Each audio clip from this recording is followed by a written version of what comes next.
podcast é apresentado pelo Tecnoblog.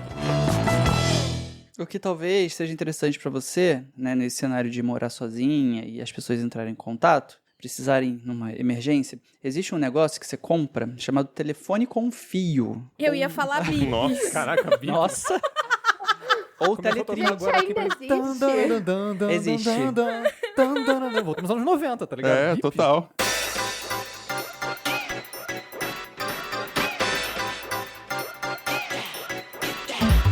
Olá, ouvinte! Seja bem-vindo! Está começando mais um episódio do Tecnocast. Eu sou o Thiago Mobilon. Eu sou Josué de Oliveira. Eu sou a Ana Marques. Eu sou a Laura Canal. Eu sou o Tássio Veloso. Os smartphones dominam o mercado, mas eles não são o único tipo de celular disponível. Em meio a modelos cada vez mais avançados, uma parcela do público ainda busca por aparelhos básicos ou dumbphones. No episódio de hoje, a gente discute se é possível viver com um dumbphone em 2024 e compartilha estratégias para tentar diminuir o tempo gasto no celular. Mas antes, não esquece de dar 5 estrelinhas pro Tecnocast no Spotify e Apple Podcasts. Segue a gente no seu app favorito e aguenta aí, a gente já começa.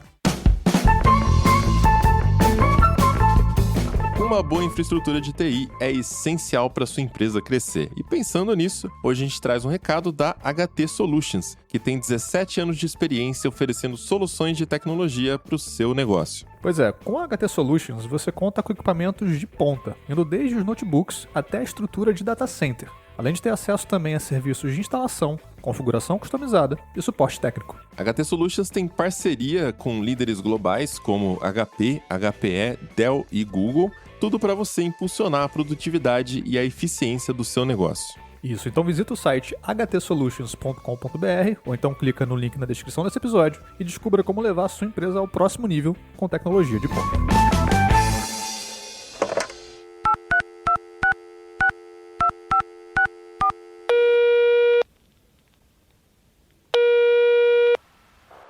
Caixa postal do Tecnocast. Você tem novas mensagens?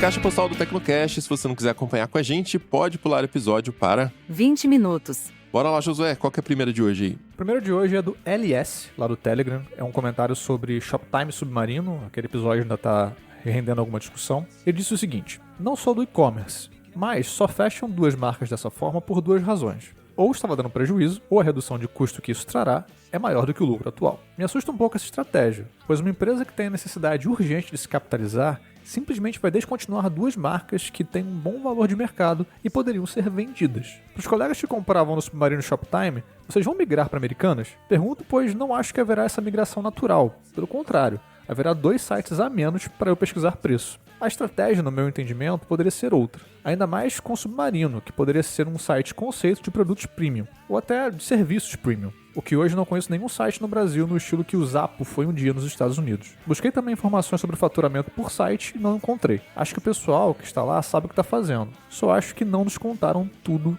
do porquê estão fazendo. O que a Americanas está escondendo de nós, Mobilon?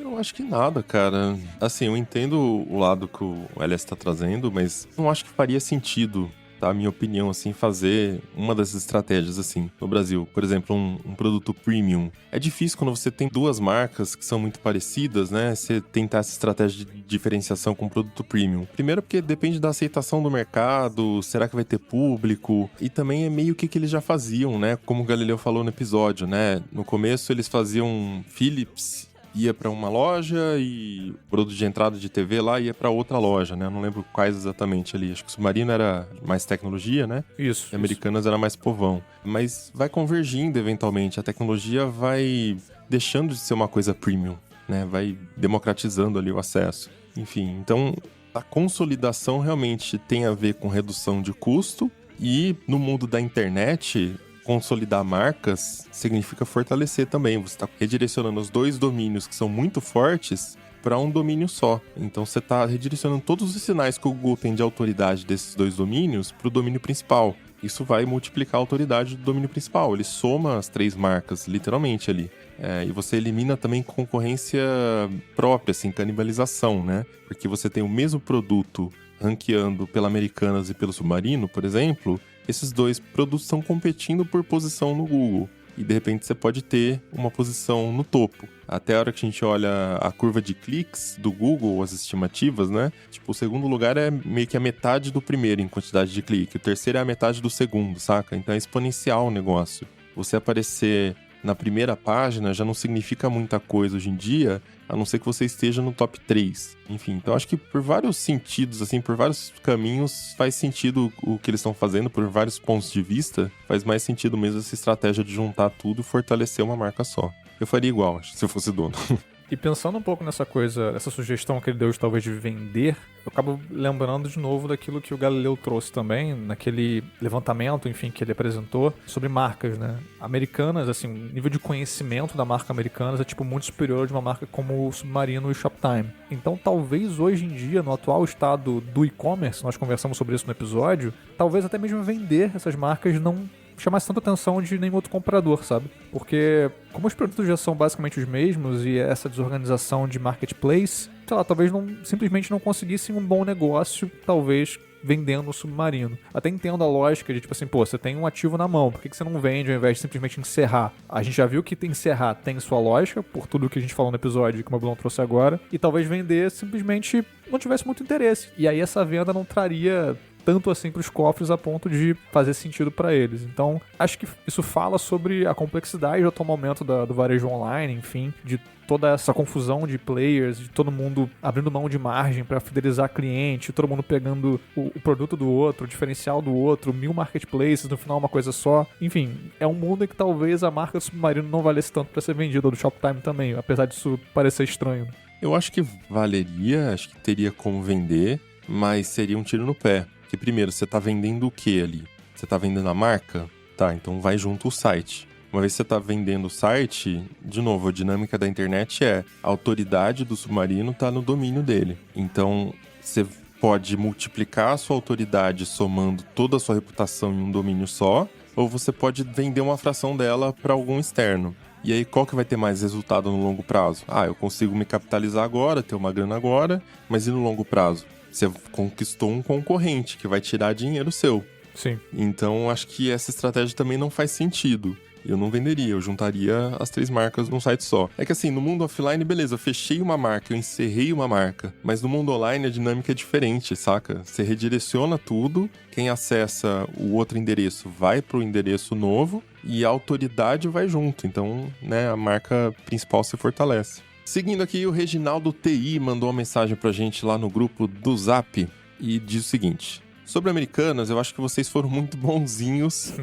Pra mim, já estão fechando as portas, só não podem alarmar muito pra não quebrar o resto. Só ir no Americanas e ver que desde 2018 as lojas físicas não tinham nada, é uma bagunça e ninguém atende. Só aparece gente na Páscoa e no Natal. Eu, por exemplo, vou aqui na 12, que fica na Lapa, não tem mais nada. As caixas nem querem atender, só ficam no canto zoando, porque provavelmente nem recebendo estão ou estão pagando pouco para aprendiz. Bem pesado esse cenário que o Reginaldo trouxe, né, cara? Mas assim, a gente não sabe como tá o estado ali realmente dos funcionários, toda essa parte, mas eu acho que esse sentimento geral dele de que as lojas estão um pouco mais abandonadas, eu já vi outras pessoas compartilhando disso, assim. E não só várias lojas fecharam, como várias lojas que eu passava no meu dia a dia, seja em São Paulo, onde eu morei até há pouco tempo, seja aqui no Rio, estão menores, assim, tem menos coisa. Então realmente não tem um porte que um dia tiveram. E aí eu acho que isso dialoga um pouco com aquilo que a gente conversou sobre o ativo importante que as lojas físicas são. Porque de fato são, mas ao mesmo tempo agora eles precisam dominar um pouco mais essas lojas, né? E no momento de recuperação judicial, também não é exatamente fácil fazer isso. Exatamente. Então, também me pergunto como que eles vão conseguir resolver esse problema que eles têm nas mãos. Porque, beleza, vender o Shoptime Submarino é uma coisa que você faz, entre aspas gigantes aqui, eu sei que não acontece só na internet, mas é uma coisa da internet. Lidar com loja física, cara, todo um outro dor de cabeça, assim, em termos de logística, em termos de treinamento, em termos de fornecedores, em termos de estratégia, em termos de, aluguel, shopping, enfim. Conseguir usar esse ativo importante das lojas físicas vai passar por uma série de decisões também de talvez repensar essas lojas e a imagem que elas estão passando agora, que certamente não vai ser tarefa fácil. Se a margem já é baixa no digital, a margem de e-commerce, imagina para loja física. Nossa, uma loja física de um shopping, por exemplo, que paga aluguel, paga participação das vendas. Assim, o que o Reginaldo descreveu é meio que um retrato da situação financeira da Americanas. Não há dúvida sobre o que está acontecendo, né? Já foi amplamente divulgado. Mas o episódio também foi um pouco mais focado no valor da marca. Porque a parte física pode estar indo mal, fluxo de caixa, a empresa pode estar com dívida, com dificuldades, né? Mas ainda é uma marca muito reconhecida, é uma marca que tem um valor sentimental para muita gente, como a gente leu até alguns comentários, né? Deixou alguns relatos, o Josué ali também falou das experiências dele no episódio. Enfim, então é o poder da marca, o valor da marca também, não apenas o valor do que está estruturado agora. A empresa pode ir lá e fazer essa sanitização, vamos dizer assim, corrigir toda a contabilidade, levantar capital de investidores, né? Na época mesmo, acho que o Lehman injetou mais grana para segurar a empresa viva, se desfaz de ativos ou consolida tudo, reduz custos e tal. É uma reestruturação, né? E se fizerem isso bem feito, aí essa parte se levanta de novo. Você vai lá, repensa o papel da loja física, como, por exemplo, a última etapa ali para fazer a entrega, né? Já está próximo do cliente, compra pela internet, entrega pela loja física. Enfim, tem caminhos, mas realmente não é um processo simples, ainda mais para uma empresa do tamanho do porte da B2W. Seguindo aqui, nós chegamos aos comentários sobre o episódio de semana passada, que foi sobre a pane global do Windows. Primeiro comentário do Diogo Santa Fé, ele deixou lá na comunidade. Disse o seguinte: excelente episódio. E pensar que 40 KB faria esse estrago gigantesco na empresa e no mundo corporativo. Coincidentemente, ou não, alguns sites de distribuições Linux também ficaram fora do ar no mesmo horário, o que levou a suspeita para alguns de que o problema seria mais grave do que foi. Eu mesmo, usuário do Arch Linux, não consegui utilizar vários pacotes da minha distribuição e até mesmo o site do archlinux.org estava fora do ar no mesmo período. Que estranho, né? Felizmente, uma coisa não teve relação com a outra, mas explicar para quem não é de TI todo o estresse gerado por esse upgrade foi algo realmente descomunal. Ninguém conseguia entender que não era simplesmente reiniciar o computador, como se faz em casa. Até porque não era só reiniciar o computador, era reiniciar 15 vezes, soco forte, soco fraco, tá? Era isso. Eu não consigo imaginar, cara, a dor de cabeça pra galera de TI pra lidar com isso, assim, tipo... E a droga do TI é que normalmente a galera lembra deles quando é hora de apagar incêndio. E aí, mano... A gente gravou na semana passada e, tipo, na semana passada já fazia uma semana. E ainda tinha estrago acontecendo, ainda tinha problema na Delta, ainda tinha problema em outras empresas. Então, assim, é bizarro a atualização defeituosa de 40K dá o problema. E a dor de cabeça que isso vai gerando para todos os profissionais da cadeia dali pra frente, que, cara, dura vários dias, assim. Então, assim, minha solidariedade às pessoas de TI que tiveram que apagar esse incêndio. E o problema é que em situações assim, você tá sendo chamado para resolver um problema que você não sabe qual é.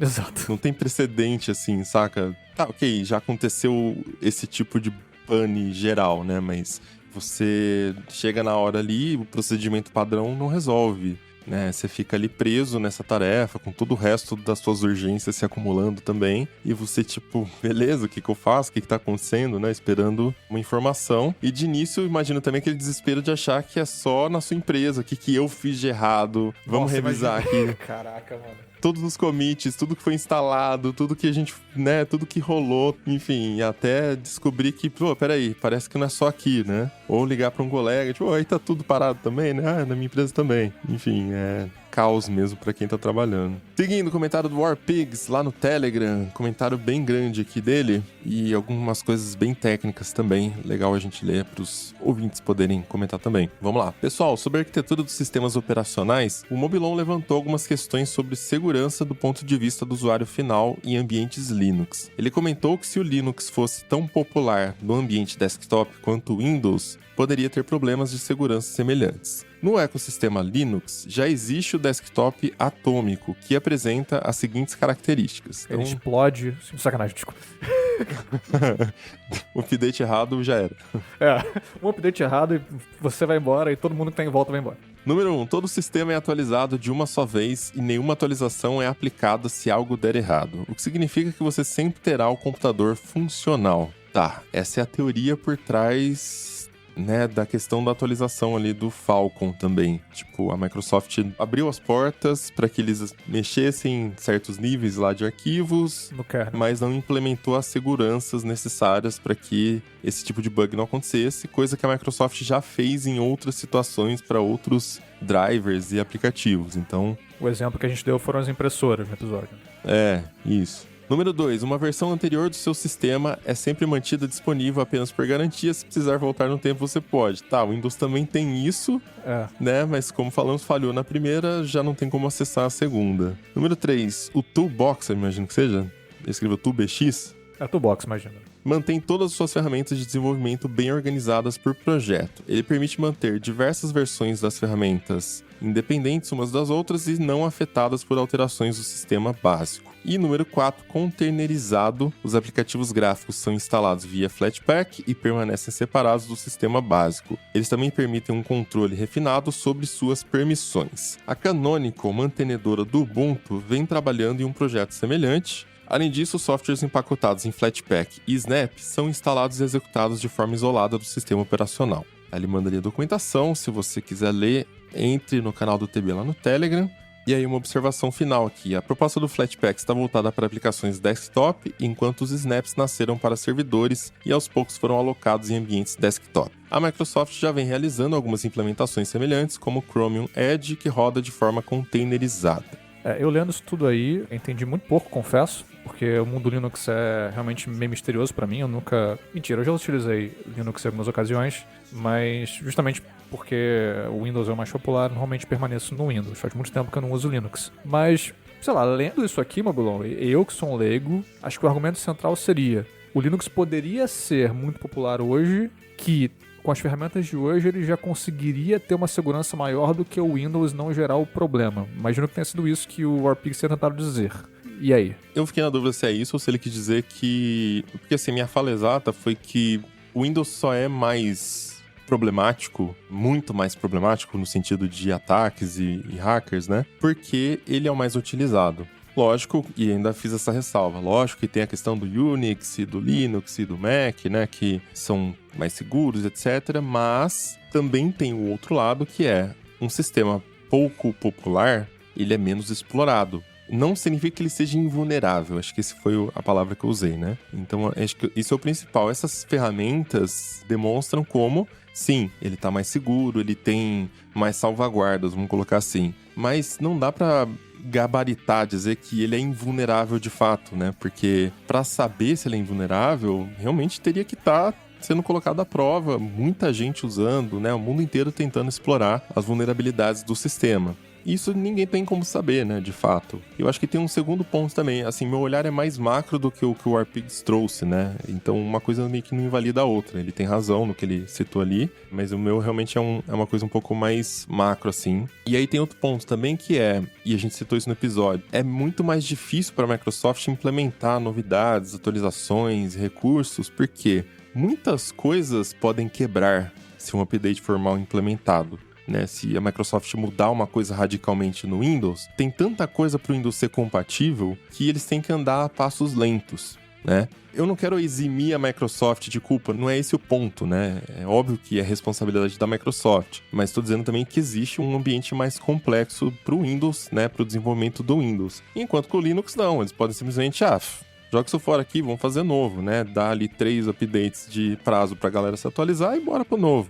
O Windows não, cara. Como a gente fala, tem caixa eletrônico com Windows XP. Ainda hoje. Cara, entende? Então é mais complexo, né? Acho que o Linux também se beneficia dessa situação, né? Porque ele vê as coisas que acontecem com o Windows, eu falando do Linux como se fosse uma pessoa, né? Os desenvolvedores, eles estão vendo as coisas que acontecem com o ambiente Windows, os ataques, e já corre para implementar. Eles estão fazendo certo, óbvio. Se a gente está vendo o que está acontecendo, já vamos aqui implementar isso para deixar o nosso sistema superior, né, ao Windows. Mas, de novo, situações diferentes, né? Um sistema que tem menos uso tem esse luxo de poder lançar update e alterações mais drásticas mais rapidamente do que um sistema que é o sistema utilizado pela maioria do mundo, assim. E lembrando que, né, aqui estamos falando de desktops e não servidores, que nos servidores realmente o Linux domina. Aqui no TB, inclusive, a gente usa o Ubuntu, né? São 3 máquinas, comunidade, site e database, né? São 3 máquinas. Mas enfim, é um ambiente muito mais previsível rodar em servidor, data center, do que rodar em notebook, desktop, tablet, né? Tudo isso. Inclusive, sempre que você falar que alguma coisa está na nuvem, lembre-se, a nuvem é um bando de computadores com Linux. É disso que se trata. Essa é a nuvem, essa coisa. Oh, a nuvem, né? É só um monte de computador com Ubuntu, cara. Isso é muito bom, por sinal. Na maioria das vezes é isso. Bora pra pauta? Vamos nessa.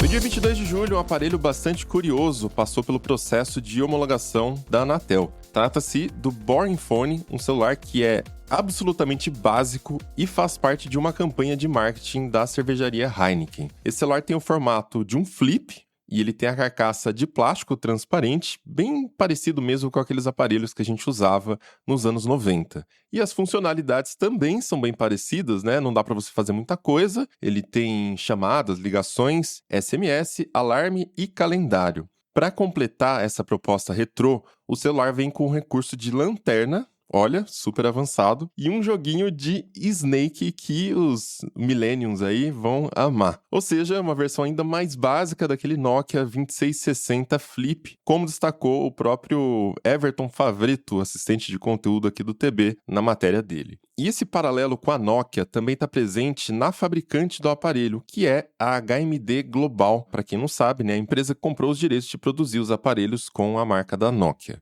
E por mais que o Boring Phone seja um produto de marketing, ele dialoga bastante com um contexto em que os dumb phones têm aparecido mais. São celulares que vão na contramão da indústria, do que a gente está acostumado a falar até aqui no Tecnocast, e tentam recriar uma experiência anterior aos smartphones, né, Josué? Pois é, eles são chamados também de feature phones, e eles seriam indicados aí para pessoas que querem escapar da fadiga, do cansaço digital. E quem disse isso, inclusive, foi um cara chamado Lars Silberbauer, ele é diretor de marketing justamente da HMD Global, e são telefones que basicamente não vão rodar aquelas dezenas de aplicativos que a gente tem acesso nos nossos smartphones tradicionais. E se não tem dezenas de aplicativos, logo também não tem dezenas, centenas de notificações por dia e todas as distrações que elas trazem pra gente. E naturalmente, assim, ainda são celulares, ainda são telefones, então você consegue se comunicar, mas as formas de comunicação ficam bem mais limitadas, ou seja, só tem ligação, que é o horror de qualquer pessoa que existe, ninguém quer ligar para outra pessoa, ninguém quer receber ligação alguma, então é o horror, e o famoso SMS. Então não vai ter Zap e Telegram e outros 1000 chats que a gente tem acesso. E ele vai ter também aquele teclado alfanumérico, a tela com pouca resolução, né, e no geral sem touch, podendo ou não ser flip também, né. Tem alguns que são mais tradicionais. E outra característica desses celulares da década de 90, que a gente não tem hoje, que é a bateria dura pra caramba, né? Hoje as nossas baterias dos celulares duram... Não faz nada, né? Obviamente tem que durar por bastante tempo. Se não durasse, seria um problema. Tem algum nível de adaptação aí, né? Tipo, alguns vão ter até um navegador de internet, player de música para MP3, joguinhos meio limitados, como o Snake, que o Bulon falou. A Nokia, inclusive, através da HMD Global, tem uma linha de dumb phones, né? Que é o contrário do smartphone. O slogan é muito bom, que é Dumb Phone Smart Choice, ou seja, celular burro, escolha sábia, escolha inteligente, né? Um contexto em que eles têm aparecido mais agora é no contexto educacional, porque, por exemplo, tem uma escola tradicional de Londres, assim, uma das bem tradicionais mesmo, assim, super caras, da elite, que, por exemplo, proibiu alunos de 13 anos, até 13 anos, né, de levar smartphone para a escola. Então só pode usar o Nokia tijolão, por exemplo. Isso tem acontecido em alguns outros lugares do mundo, essa conversa sobre educação e dumb phones tem aparecido mais ultimamente. Isso, tem grupos de pais no mundo todo advogando por menos exposição aos smartphones, muita discussão sobre qual é a idade correta também para você permitir que o seu filho comece a usar, né? Tem pesquisas que falam que em alguns locais as crianças com 11 anos já estão com smartphone, já estão no Instagram, nas redes sociais. Isso tem grandes impactos na saúde mental das pessoas. Tem um impacto na nossa, que já somos mais velhos. Imagina, né, de quem ainda está começando a se desenvolver ali, desenvolver a sua personalidade.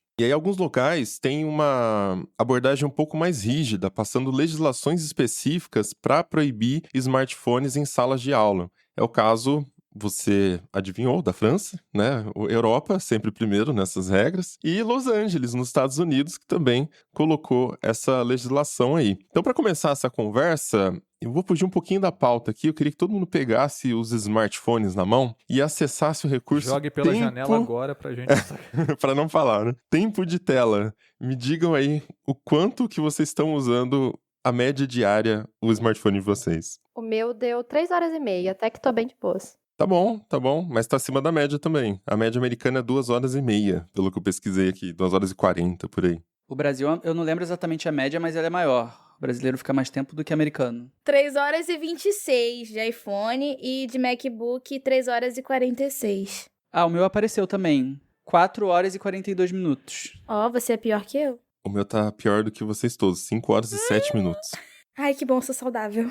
Eu também tô bem de boas. O meu tá aparecendo aqui algo em torno de 2h30 por dia. Eu só ia dizer que a única coisa que me denuncia é que o aplicativo mais usado, obviamente, é o TikTok. O meu também. Ah, O meu olha aí, também. geração Z, a representante. Ai, o meu é Instagram. Eu não tenho... Ai, que bizarro. Mas acho que já deu pro ouvinte entender, né, o motivo por trás dessa moda dos dumbphones. A gente realmente fica muito preso ao celular. E o principal problema é que aquela história de eu vou usar só um pouquinho não funciona no caso de aplicativos e redes sociais. É tipo, pra gente fazer uma analogia aqui, é tipo você falar que eu vou na sorveteria com os meus amigos, mas eu tô de regime, eu vou comer só uma bolinha de sorvete, né? Eu vou no bar com a galera, eu vou tomar só um copinho, que eu não tô bebendo, tô de regime, né? Então, os aplicativos têm esse jeito, eles usam os recursos de cores, de som, né? Pra te prender no celular e você ficar naquele loop pensando, tá, agora eu vou parar, já faz tempo que eu tô aqui. E você não consegue sair daquela loop infinito da morte, né? Nesse contexto, vocês conseguem se imaginar utilizando um dumbphone, substituindo o smartphone por um celular que não faz nada?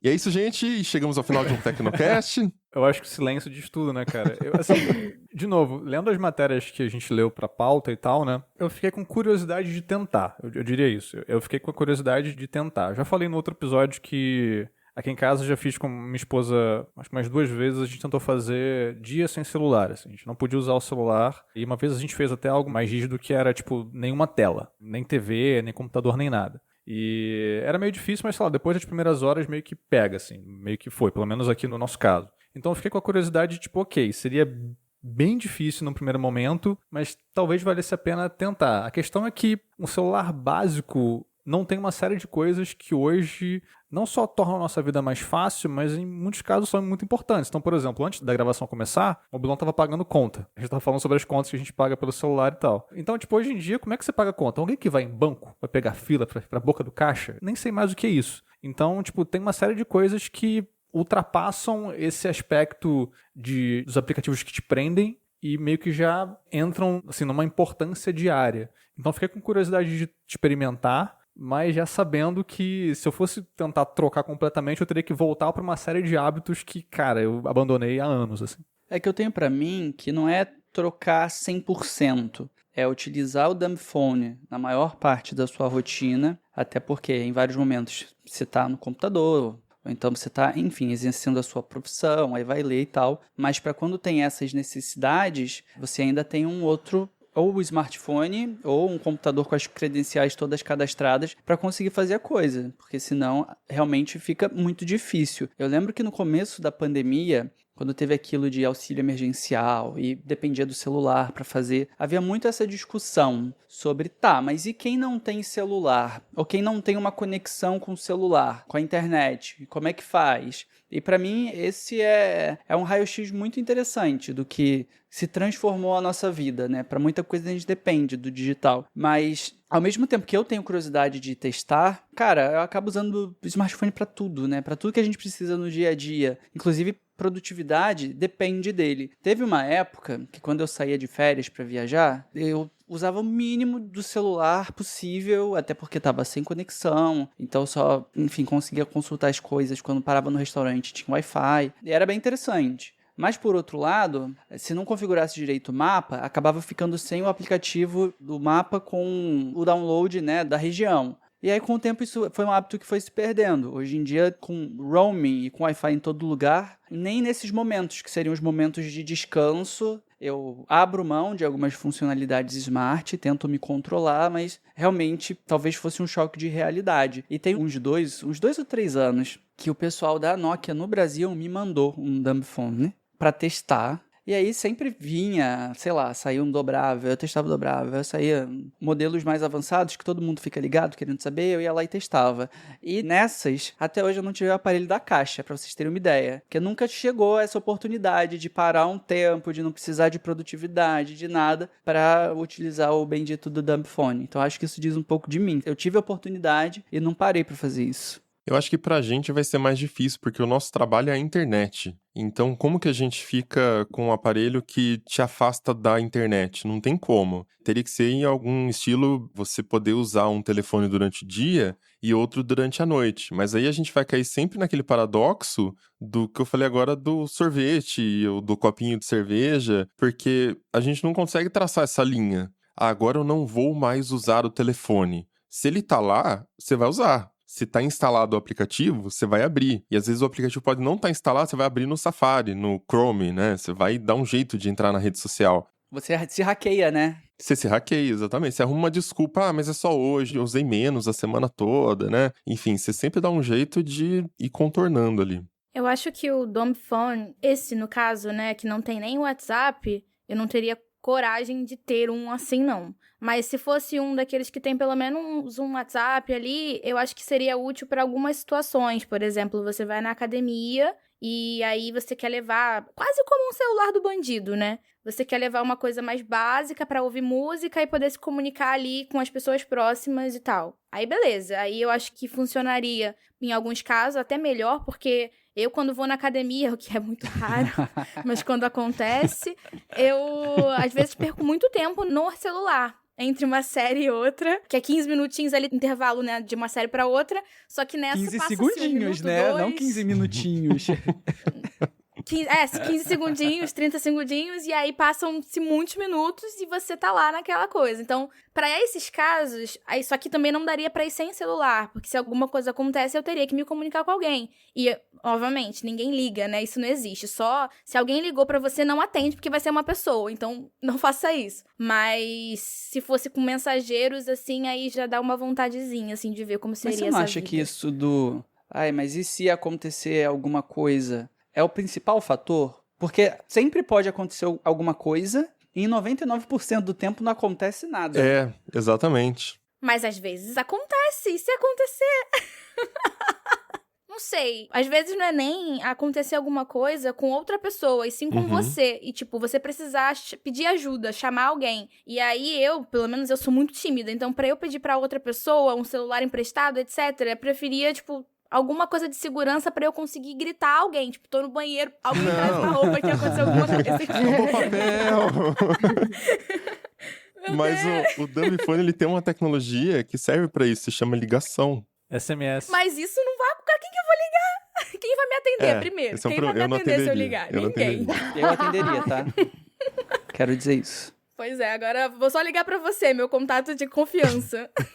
O que eu faço no smartphone, na academia, ele tem um ajuste lá dos modos, que quando no smartwatch eu coloco que eu comecei o exercício físico, ele muda, aí a tela fica meio apagada, os aplicativos que aparecem na tela inicial são mínimos de música, etc. Mas ainda assim eu tenho que me controlar, porque aí eu lembro, sei lá, quando eu vou pra academia de manhã e tem alguma pauta aqui do Tecnoblog pendente... Aí eu, vou dar só uma olhadinha pra ver se chegou a bendita da resposta. Já foi mais difícil, você vai acostumando com o tempo. Mas o dumb phone, né, teria essa oportunidade. E nessa você tá sempre trabalhando, né? Tem essa questão também. Eu tenho essa coisa de acordar, a primeira coisa que eu abro é o Analytics. Eu quero ver quantas pessoas tem online, porque isso me diz se tá tudo certo, se tá funcionando o servidor, se tem alguma matéria bombástica no ar, enfim. É meio que, tipo, o dia começa ali pra mim. E, já tentei coisas do tipo... Eu lembro da Marissa Mayer, ex-CEO do Yahoo anos atrás, né? Que ela deu uma entrevista que ela falava que ela deixava o celular em outro quarto, em outro cômodo da casa pra dormir, pra ela conseguir dormir melhor, né? E tentei isso pouquíssimas vezes, assim, não consegui manter. Porque realmente, cara, você já tá preso naquele hábito, sabe? É difícil quebrar ele. Mas eu confesso que se eu fosse usar um dumb phone, seria exatamente pra isso. Porque um dos motivos, já teve um momento que eu fiz exatamente isso. Eu botava o meu celular numa gaveta no meu quarto, e aí eu ia pra cama porque eu tava com problema de sono, então eu tava tentando voltar a ler antes de dormir pra dormir bem. Só que eu tenho um problema que eu moro sozinha. Logo, se ninguém consegue entrar em contato comigo pelo celular, todo mundo acha que eu faleci, automaticamente. Uhum. Então, eu preciso ter um telefone ali por perto, porque se acontece alguma coisa e eu não tô respondendo, ferrou. Então, eu acho que eu teria um dumb phone tanto pra conseguir voltar a ler, em alguns momentos específicos, só que seria realmente pra ficar em casa, pra estar ali do lado da cama, pra alguém conseguir me ligar, e aí o meu celular fica longe, e ele tem todas as coisas, ou pra quando eu tô estudando, porque daí eu poderia me concentrar em estudar e eu saberia, beleza, qualquer coisa alguém me liga, porque se não ter o meu celular por perto, só de eu conseguir ouvir ele recebendo mensagem, alguma coisa assim, pra conseguir ler, pra conseguir estudar, às vezes é muito difícil, eu me desconcentro muito fácil. Sim. Ô, Laura, uma dúvida. Você já usou dumb phone, assim, na sua vida, em algum momento? Porque Laura é Não. nova. Desculpa a intromissão. Qual é a sua idade hoje, neste Tecnocast? 21. 21 anos. Então, Laura não passou pelos tijolões da vida. Os tijolões originais. Eu passei pelo meio do caminho. Eu passei por celular ser com a tela verde e azul. Nossa. Não era preto e branco, era verde e azul. Verde e azul. 21 anos, você nasceu em 2005. 2002? É 2004. possível. 24? Ah, tá certo. Nossa! Foi mal. Ah, Eu 2002. faço 22. Você nasceu 5 anos antes do iPhone. Quando você era adolescente, você começou a usar celular com 11 anos, já tinha Galaxy S já. Não, então, é que os meus primeiros celulares não foram quando eu era já adolescente. Foram quando eu era um pouco mais novinha.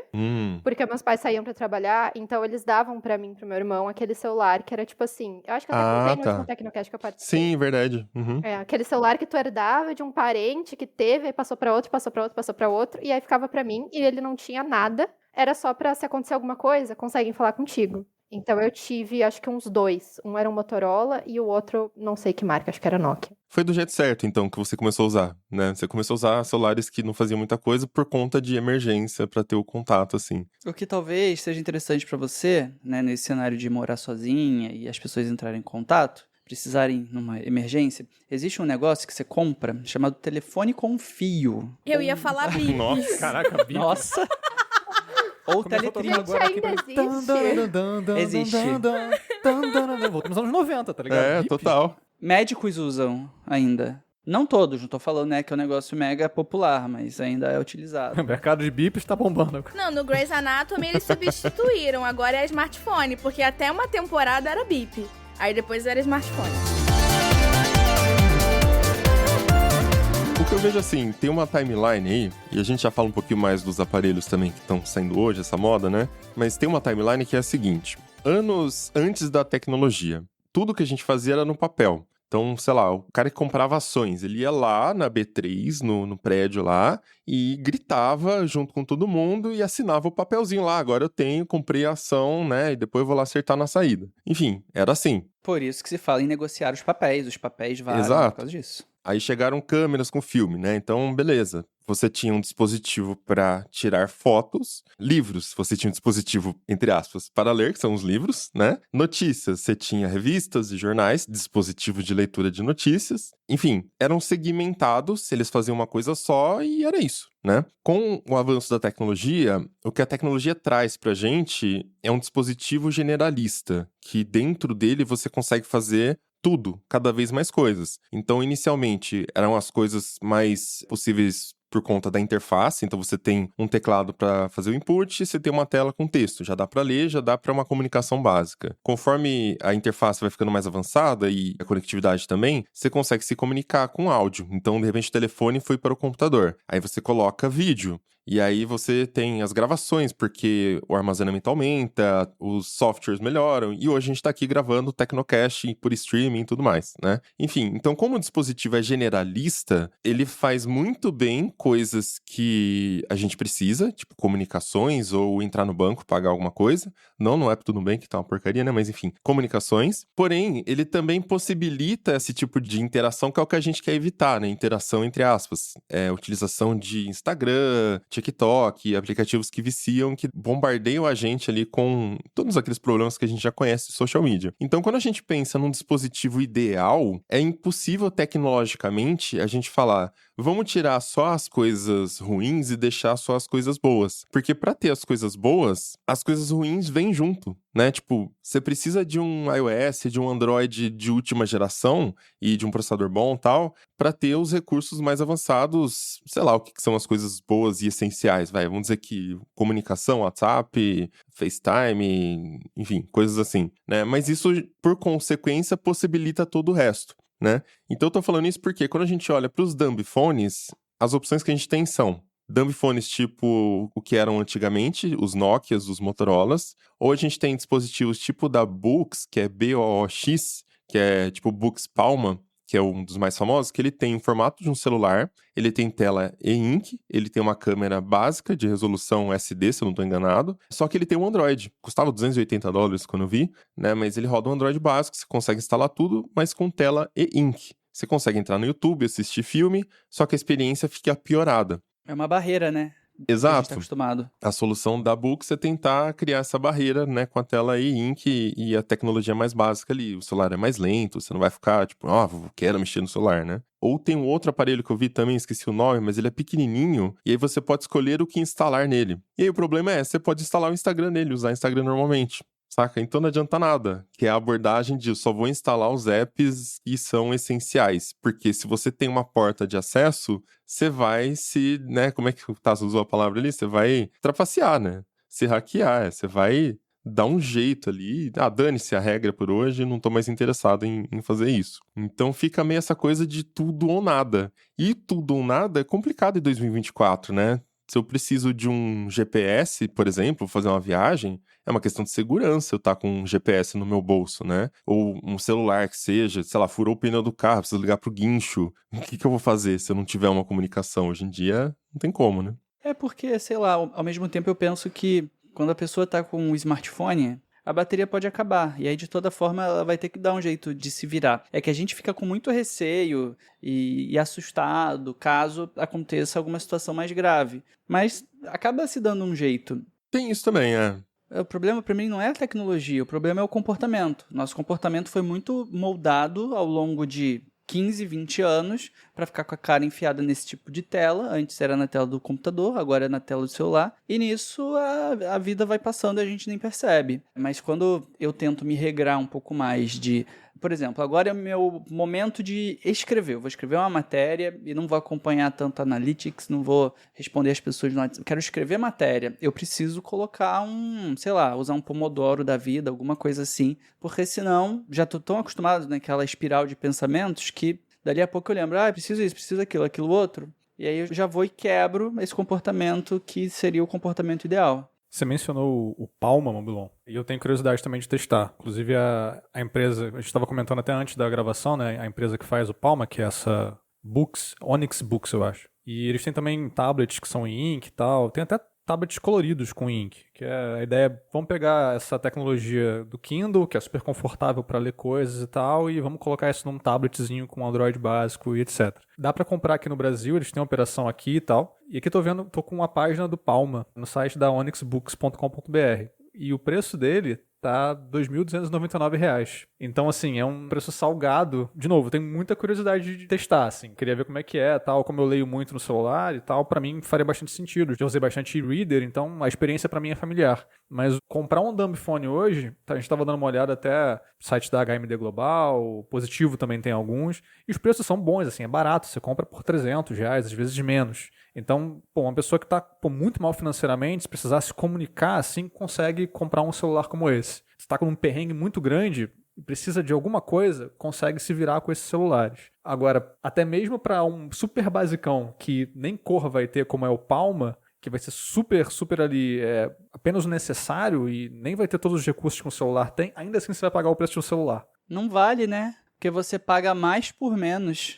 Mas é como... Quem que falou? A Nokia ali, HMD, né? Dumb phone, smart choice. Dumb phone, smart choice. Smart choice. Como você mesmo falou, né, Taz? A vida passa, você nem vê. Então, você tem uma vantagem ali. É que a gente mensura a vantagem por recursos no aparelho, mas a vida é, né, uma vantagem que você não recupera nunca mais ali. Foi embora.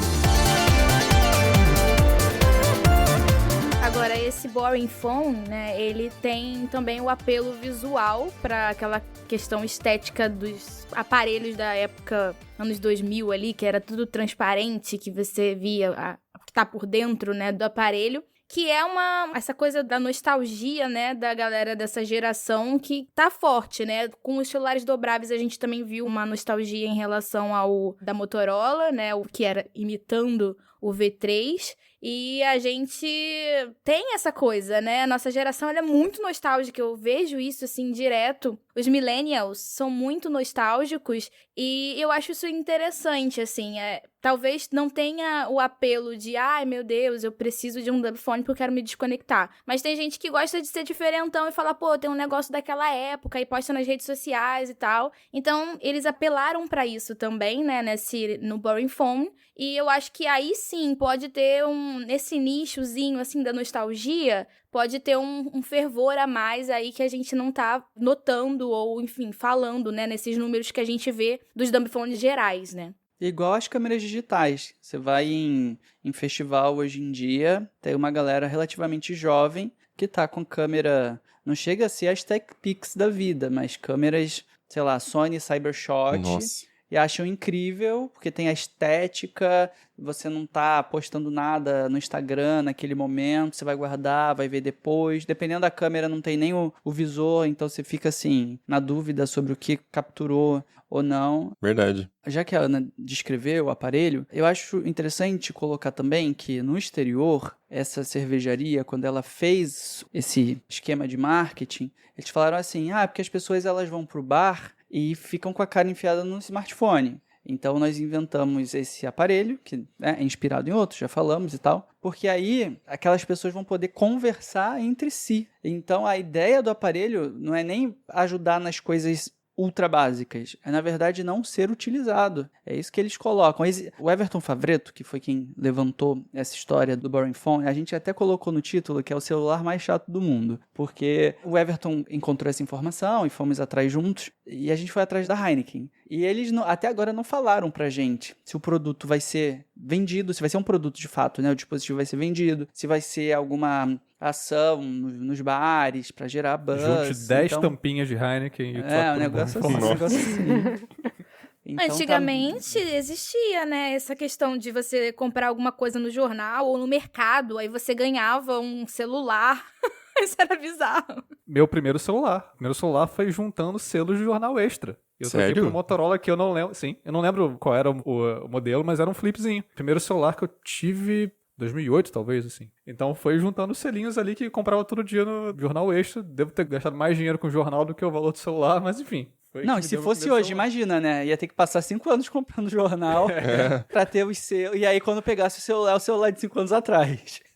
Ia ser o boring phone. Mas vocês comentaram sobre pessoas mais novas e tal, e tem outro ponto dessa conversa sobre dumb phones ou feature phones, que é as trends que de vez em quando aparecem em algumas plataformas como TikTok, Instagram e tal. E nos últimos anos, tem momentos em que isso pipoca em alguns desses lugares, né? Algumas hashtags dedicadas que são muito visualizadas, e então tem essa impressão de que até mesmo pessoas mais jovens estão olhando para isso com outros olhos, assim. E aí, novamente, eu queria passar para Laura, que é a porta-voz oficial da geração Z. A gente ficou pensando um pouco sobre isso, assim, tipo, sobre... É uma questão geracional, né? A gente é bem mais velho que você. Então, não sei se você consegue perceber algum motivo, assim, na sua experiência, ou de pessoas que você conhece que também estão nessa fase da vida, nessa idade, que leve a ter um interesse por se afastar um pouco de smartphones, dessas experiências digitais, e procurar um celular que não te permita ter acesso a essas coisas. Tipo, isso faz algum sentido pra você, assim? Então, eu consigo entender o sentido, apesar de que eu sou uma pessoa que não teria um dumb phone, principalmente não usaria um dumb phone como celular principal. Porque algum tempo atrás eu lembro que eu até estava comentando com um amigo meu da minha faculdade, nós dois fazemos letras, então pra gente é sempre uma grande questão o fato de que ler tá difícil mesmo para estudante de letras. É uma vergonha. Então, a gente tava falando sobre isso e eu tava comentando que era complicado pra mim saber que o tempo que eu passo no TikTok, eu poderia estar lendo muito mais livros hoje em dia. E que eu não tinha esse hábito tanto de, tipo, ficar vendo vídeo no computador, por exemplo, quando eu não tinha TikTok no celular, enfim. Ele tem um celular bem antigo, que ele não comprou um dumb phone, ele não é o público que iria lá comprar um dumb phone pela trend do dumb phone, mas ele é um caso que tem um celular que ele herdou da mãe dele, que a mãe dele já tinha um celular que não era muito bom, ele também não tem muito dinheiro pra comprar um celular bom, então é um celular extremamente fraco, eu acho que ele deve ter, sei lá, 32 GB de armazenamento, 16, é uma coisa bem baixa mesmo. Então ele usa a versão light do Instagram, de tempos em tempos ainda desinstala o Instagram, todas as conversas do WhatsApp é tudo arquivado, com mensagem que é apagada depois de algum tempo. É uma experiência completamente diferente da nossa bolha. Ele fala sobre como, até que pra ele é bom ter um celular assim que não é tão bom, porque não possibilita que ele, por exemplo, possa ficar jogando joguinho no celular. Porque ele teve um momento em que ele gostava de ficar jogando joguinho e sabe que teria algum vício por isso. Às vezes até o Instagram ele desinstala por isso, porque fica rodando feed e nota que isso muda a rotina. E eu lembro que eu até comentei que eu queria, de repente, até uma hora testar, ter 2 perfis de uso, por exemplo, no meu celular, para tirar alguns dos aplicativos e assim tornar mais fácil para conseguir voltar a ler e me concentrar no geral quando estou falando de leitura e de estudo, principalmente. E a parte de se concentrar em festas e estar conversando com os amigos, aí eu já acho que realmente, como o Tassi comentou, é uma coisa muito comportamental. Porque eu tenho amigos que estão com o celular, mas vão usar o celular para mostrar meme uns pros outros e para interagir. E eu tenho eu, por exemplo, que tô com o celular e vou usar o celular para entrar dentro da minha bolinha da minha cabeça,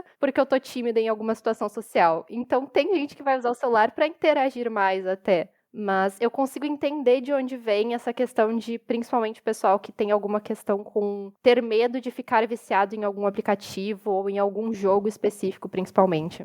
Eu acho que a principal questão é que vira uma muleta. O celular vira uma muleta pra tudo, né? Então, eu não sei interagir, pega o celular. Seja pra mostrar o meme, ou seja pra fingir que você tá ocupada e, tipo, não é que eu tô aqui e ninguém tá falando comigo, é que eu tô ocupada mesmo, tá, gente? Não, você só não sabe interagir com ninguém, né? E assim, não tô te julgando, eu faço igual, todo mundo já fez igual em algum momento, tá? Quem tá ouvindo também. Mas ele vira uma muleta pra tudo na nossa vida, né? Então, tipo, o meu celular, 5 horas e pouco de tela. Eu garanto que se eu olhar aqui vai ser porque domingo tava aqui no meio do caminho, sábado e domingo. Porque são os dias que às vezes eu não tenho nada pra fazer e eu acabo entrando nesse loop de ficar no celular. Vou jogar um joguinho, depois saio do joguinho e vou pro Instagram, depois saio do Instagram e vou pro mesmo joguinho, e você fica nessa, né? Eu vou ali ler aquele livro que eu tava querendo ler, eu já vou ali tocar um pouquinho de guitarra, né? Praticar meu pedal novo que eu comprei aqui, né? Nem testei direito e tal. Mas você fica preso nisso. Então eu acho que o problema principal é, quando você não tem alguma coisa, o seu cérebro,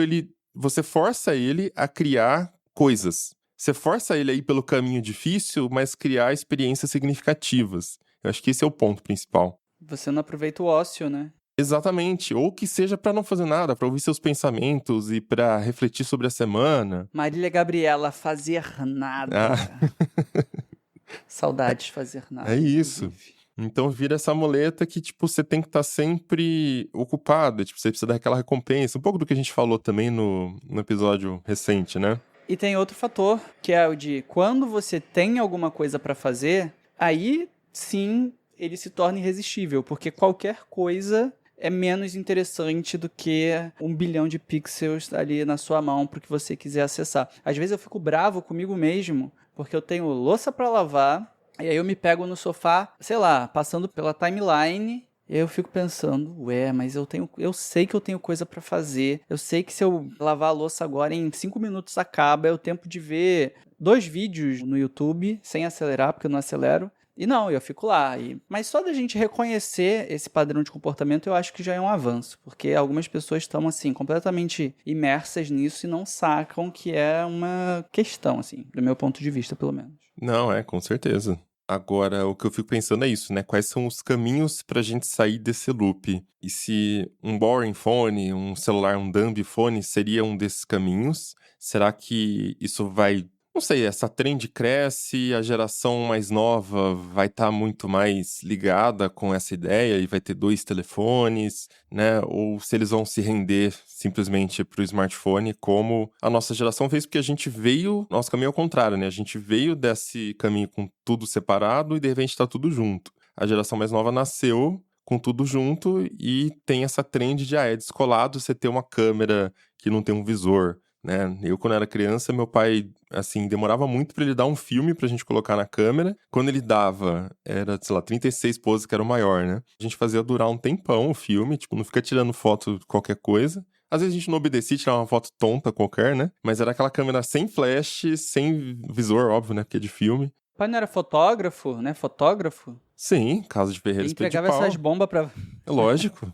A minha câmera custou R$5, pra você ter uma ideia. Eu lembro até hoje. 5 mil reais? R$5. Na época que o real também valia alguma coisa, né? Mas tem uma coisa que eu fico pensando, que é, o Mob falou, né? Porque a gente fez o caminho inverso. Só que, na real, na nossa época também, eu tô muito velha, meu Deus. Mas na nossa época também já tinha as tecnologias da época que nos forçavam não, mas nos prendiam. Então, a MTV já dizia, desliga a TV, vai ler um livro, né? A minha mãe me proibia de ficar no computador durante a semana. Eu podia ficar no final de semana. Ela não deixava eu usar o computador durante a semana. Também tinha a questão da internet que, né, no final de semana era de graça e tal. Era um pulso. Mas, assim, todas essas questões, elas já existiam. E eu sempre lembro de um meme que é falando essa questão da conexão, da interação pessoal entre a galera que tá, tipo, presencialmente. Que é aquele meme de uma foto no metrô ou no trem, que tá todo mundo com o celular, assim, na cara. Aí vai e bota uma foto antiga, que tá todo mundo com um jornal na cara.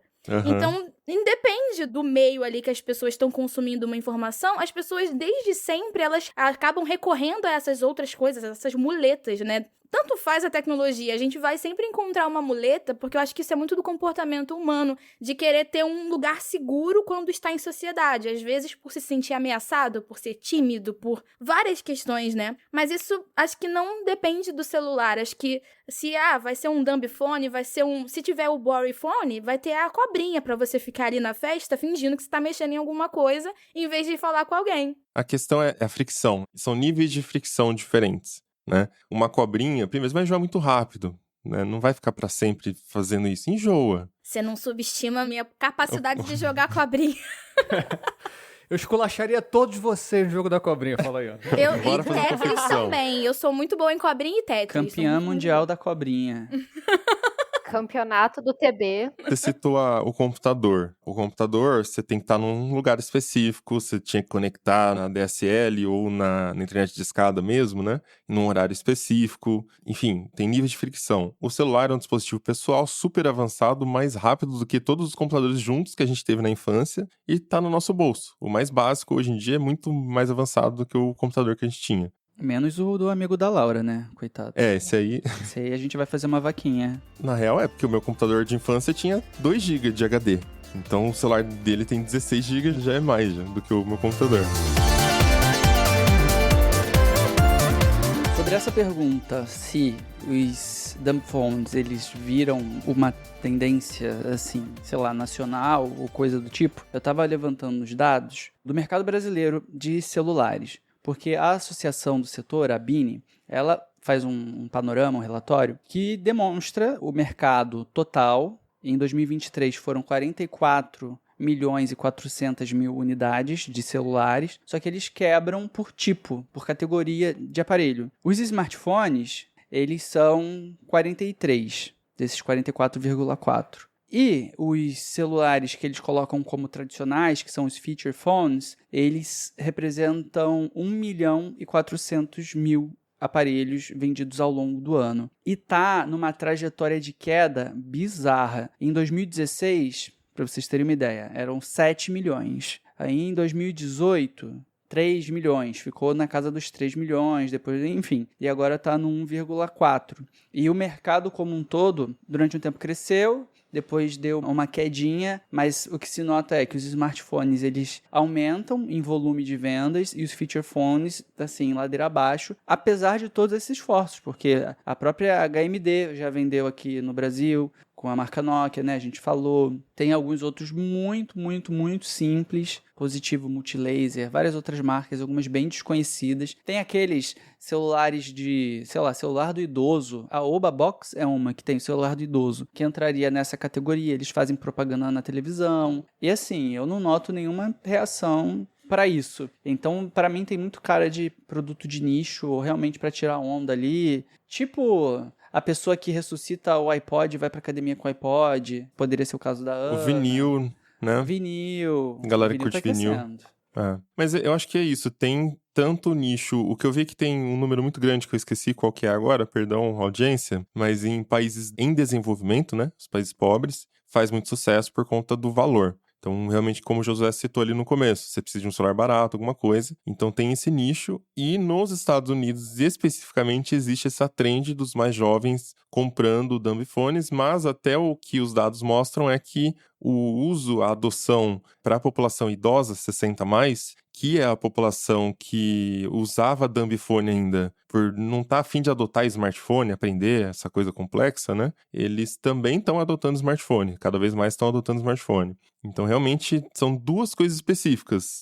Estados Unidos, trend de geração Z, e países em desenvolvimento, porque ainda não tem grana para comprar smartphone. Até porque o pessoal da trend não vai deixar de ter um smartphone normal, vai ser um celular secundário, né? Eles escondem, com certeza. Até porque eles fazer usam o foto celular bonita pro pra Instagram. postar a trend. Exatamente. O celular tem que gravar o vídeo. Essa é a ironia da coisa, né? Tipo, essas trends sobre estar menos conectado, estar menos em plataformas como o TikTok, aparecem principalmente em plataformas como o TikTok. Exato. Parece que é isso, assim, tipo, são, de fato, o público desse segmento é realmente limitado. Nos Estados Unidos, de acordo com a Counterpoint Research, equivale ali a 2% das vendas gerais de aparelhos no país, e também tem uma tendência de queda nos últimos 10 anos. Eu achei isso numa matéria da CNBC, que cita um outro levantamento do Statista, isso que o Mobilon falou sobre os países em desenvolvimento, né, que 80% das vendas de feature phones em 2022 vieram do Oriente Médio, África e Índia. Ah, olha aí. Então acho que tem a ver com essa questão monetária, então tá de acordo com essa lógica mesmo financeira. Mas é isso, o que parece é que assim, beleza, tem alguma tendência que aparece de tempos em tempos, mas parece que é tipo uma pequena explosãozinha assim bem contida, né, de se falar mais sobre isso, geralmente nesse contexto maior em que se fala muito sobre ansiedade, sobre saúde mental e como as redes sociais e, enfim, celulares e a digitalização da vida como um todo contribui para quadros de piora mesmo na nossa saúde mental. Ansiedade, depressão, né? Exato. E outro ponto também, né, retornando para algo que eu falei no começo, o Mobilon também falou, que é a questão dos adolescentes e crianças, né? Grupos de pais ao redor do mundo, inclusive aqui no Brasil, né? Geralmente eles são pessoas de colégios particulares, e saiu até uma matéria na Folha sobre isso, que tem cada vez mais se envolvido nessa causa, digamos assim, de retardar o máximo possível, vamos colocar dessa forma, a entrega de um smartphone para os filhos. Então fala-se ali de 13, 14 anos, até um pouquinho mais. Redes sociais até um pouco mais velho que isso. Eu ouvi ali grupos que falam de deixar entrar nas redes sociais só com 16 anos, por exemplo. Então eu acho que como tem um contexto maior de fala sobre os aspectos negativos da digitalização e da conexão constante, os dumb phones aparecem um pouco nesse contexto e acabam encontrando alguns usos específicos, né? Tipo esse do colégio inglês que proibiu os smartphones até 13 anos e só pode usar Nokia tijolinho. Mas é isso, em termos de mercado parece ser um nicho bem pequeno que de fato tende a ir diminuindo e definhando ao longo do tempo e os smartphones vão se tornando cada vez mais a regra, assim. Um paralelo que me ocorre é, uma vez, alguns anos atrás, o Alecrim fez um especial no Tecnoblog sobre cheques. Quem usa cheques? E ainda tem gente que usa cheque. Mas, enfim... Mentira.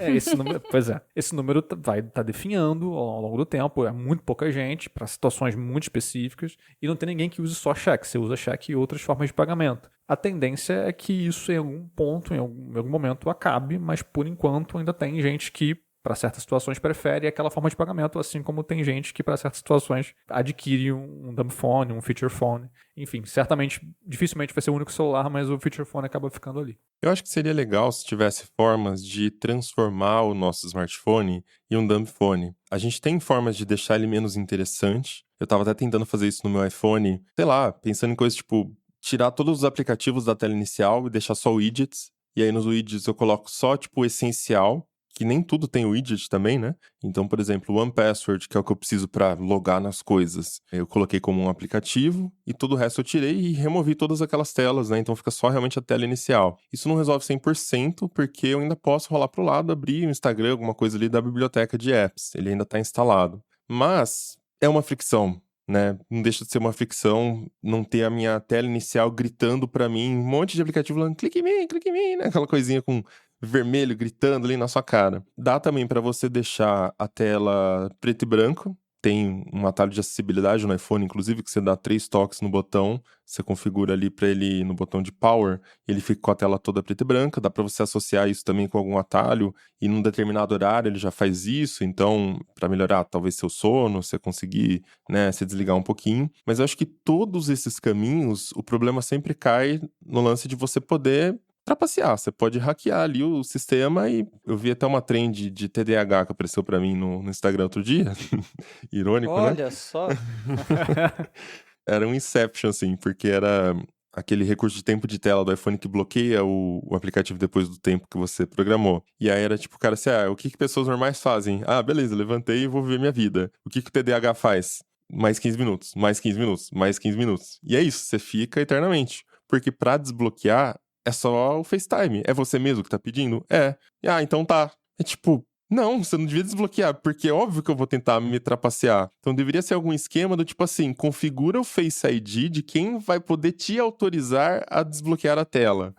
Caraca, não pode ser o seu. Controle parental. Exatamente. Alguém da família, sei lá. Porque daí acho que a própria vergonha ou a preguiça de precisar ficar indo lá, faz favor, desbloqueia mais um pouquinho pra mim aí, né? Aí a pessoa tampa o rosto assim, não vou, vai dormir.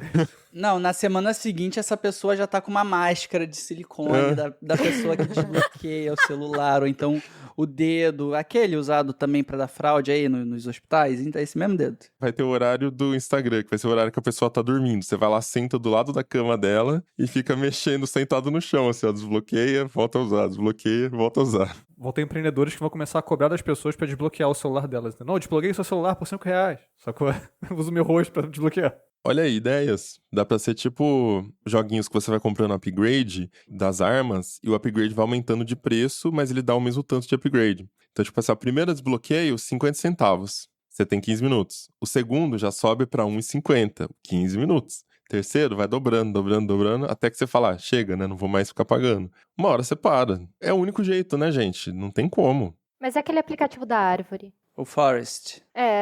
Ele faz uma chantagemzinha contigo. Tu instala o aplicativo e aí, digamos que, se não me engano, quanto mais tempo ficar longe do celular, mais tu vai estar contribuindo para a causa de replantio das árvores e tal. Então, quer dizer, ao desbloquear o celular, tu tá contribuindo para o desmatamento.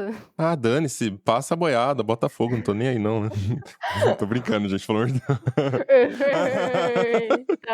O que eu sinto falta, no caso da função do tempo de uso, eu queria muito que implementassem. Era algo que mostrasse que aquele aplicativo está bloqueado e te deixa desbloquear e tal, a gente já sabe como isso funciona, mas me mostrasse um contador, do tipo, você já desbloqueou esse aplicativo 1 vez, 2 vezes, 3 vezes, porque às vezes é isso o que falta para eu, sabe, deixar de lado. Aí quando eu me pego pensando, nossa, mas eu já pedi mais 15 minutos 3 vezes aqui. Aí eu fico com vergonha e ponho de lado. Então essa vergonha poderia ser institucionalizada para facilitar minha vida também. Porque a gente não cai na real, né? Demora pra gente perceber também que tá insistindo ali em vez de fazer outras coisas. Mas se tivesse até um timer, por exemplo. Quer desbloquear o aplicativo? Quer desbloquear o aplicativo. Mas às vezes essas decisões que a gente toma é uma decisão que a gente toma no impulso. Então tivesse um tempo obrigatório pra tu esperar, pra depois tu afirmar que tu tem certeza que tu quer desbloquear mesmo aquele aplicativo. Tipo, espera uns 10 minutinhos. Se até aquele momento tiver decidido desbloquear o aplicativo, tudo bem, pode. Mas vai ter que esperar todo esse tempo, depois confirmar que quer, senão não desbloqueia. Boa ideia, simples e acho que seria eficiente. Se tivesse, sei lá, 1 minuto já ia quebrar o loop, né? 1 minuto você já quebra, tipo, porque você tá ansioso, tipo, não vou ficar sentado esperando. Eu vou patentear. Boa, vai. Quando a gente erra ou a gente bota a senha várias vezes sem querer, o celular tá no bolso, aí entra lá, o iPhone bloqueia por 1 minuto, parece que vai acontecer, tipo, o fim do mundo naquele minuto, e eu fico desesperada, meu Deus do céu, 1 minuto, toda hora olhando, então não sei se isso ia dar muito certo pra mim não, acho que eu ia entrar em parafuso com um negócio desse. Um minuto Para o fim do mundo. Meu Deus. Na preparação para essa pauta, eu testei um aplicativo chamado AppBlock para Android, que ele é basicamente isso que o nome está dizendo, ele bloqueia aplicativos. Então ele é interessante porque você pode criar perfis nele de bloqueios específicos a partir de determinadas condições que você utiliza. Então, por exemplo, pode ser horário. Então, tipo, no horário de trabalho, por exemplo, de 9 às 6, você, por padrão, bloqueia alguns aplicativos, sei lá, TikTok, Instagram e, sei lá, Spotify, sei lá, quais sejam os aplicativos que roubam sua atenção. E aí, no teste que eu fiz lá uma janela de tempo pequena, e aí eu tentei abrir o aplicativo e ele não abre. Você, obviamente, tem que dar permissão para esse aplicativo fazer tudo no seu celular. E aí, quando você tenta abrir o aplicativo que você mesmo pediu para ele bloquear, ele fecha o aplicativo e exibe uma mensagem. Tipo, ó, você já tentou abrir ele uma vez. E ele tem esse contador, sacou? Tipo assim, você já tentou abrir 2 vezes. Então tem essa sutileza, eu achei interessante. Tipo assim, ó. É a mãozinha saindo da tela aqui do telefone e dando na sua cara também. Exatamente. Ó, aqui, ó.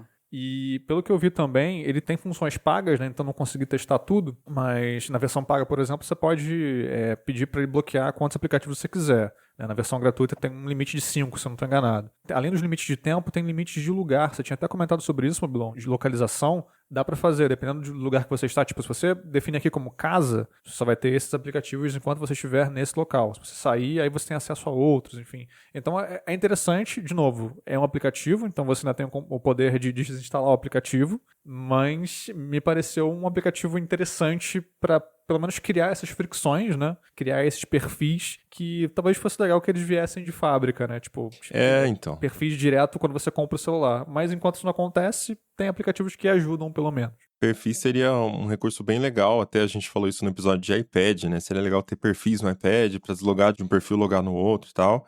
E poderia ser usado para isso também. Se eu tivesse perfis no iPhone, desloga do perfil trabalho, loga no perfil pessoal, desloga do perfil distração e loga no perfil dumb phone, sei lá. Aí é a criatividade que manda, você cria o que você quiser. Lógico que continua sendo um smartphone completo, você pode instalar o que você quiser, mas você cria os perfis separados e tenta se segurar dentro deles. Mas, de novo, continuo achando que tem que ter um mecanismo mais rígido no lance de destravar. Não me permite trocar de perfil ou coloca algum tempo. A função de modo, no caso do iOS? Não chega a ser um perfil, né? Mas é um jeito de você criar essas separações também. Seria isso, mas, enfim. Precisaria ser mais. Mais porque continua tendo tudo instalado ali. Você pode arrastar para baixo, procurar Instagram e abrir e ficar preso também. No iOS 18 vai ter a função de App Lock. Aí, já protege lá e configura, não sei. Mas tem a senha. Pede pra Apple Intelligence te impedir. Apple Intelligence, ignore os outros pedidos e me impeça de entrar no Instagram. É que assim, eu acho também que não tem bala de prata em relação a isso, porque no fim acaba sendo uma decisão da pessoa. Imagina, aí vem com uma trava por padrão, intransponível, o tanto de e-mail que o Tim Cook vai receber, que o... Sim, esse é o problema. Então, não dá pra ter essa trava. O problema é que não é uma decisão consciente. É que nem maquininha de cassino. A primeira vez que você for jogar, pode até ser uma decisão consciente. Eu quero ver como é que é isso aqui, vou brincar e tal. Mas a partir do momento que ela aplicou em você a estratégia psicológica de gerar vício, que é, deixa eu jogar algumas vezes, dá uma recompensa, depois você segura e não dá mais recompensa, de vez em quando você dá um pouquinho pra ele achar que tá ganhando. Aí já era, cara, você tá preso. Eu vi um vídeo absurdo essa semana, inclusive off-topic aqui, né, mas a moça jogando na maquininha e a pessoa tava sentada, ela sentou, tipo, na pontinha da cadeira, assim, ela tava de saia, colocou a bolsa do lado, assim, pra meio que esconder e ela tava urinando, saca? Sentada jogando na maquininha. Pra não levantar, cara. Pra você ver o nível do vício. Isso não é uma escolha, saca? Você tá preso naquilo. Então, não é diferente da gente tá falando, tipo assim, cara, tenho que lavar a louça, em 5 minutos eu lavo. E você não consegue sair, saca, dali. Deve ter gente que vai de fralda, né? Pior que deve ter. O bloqueio tem que ser uma coisa realmente, e é ridículo a gente tá falando isso aqui no Tecnocast, né? Mas tem que ser uma coisa que trata a gente como criança, cara. Mas quem vai decidir o limite do bloqueio? Então, por isso que eu falei, pede para o conhecido, ó, só libera com a sua cara. É isso.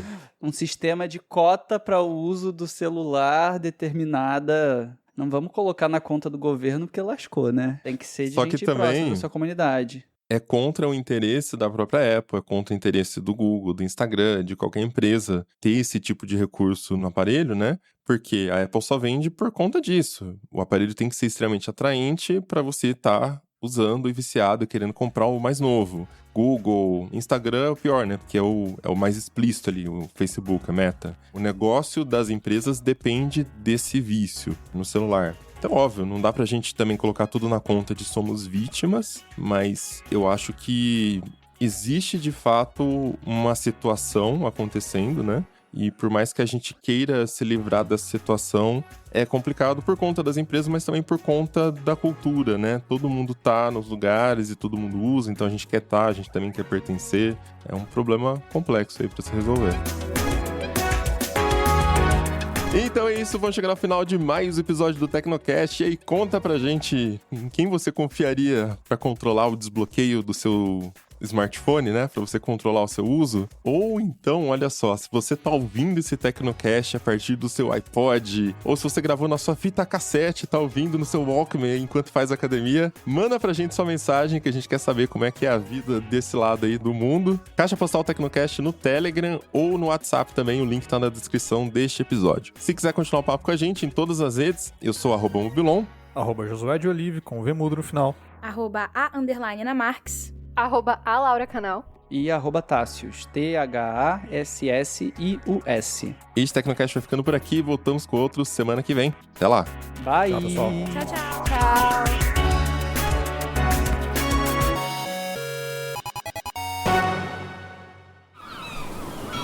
Este podcast foi editado pela Maremoto.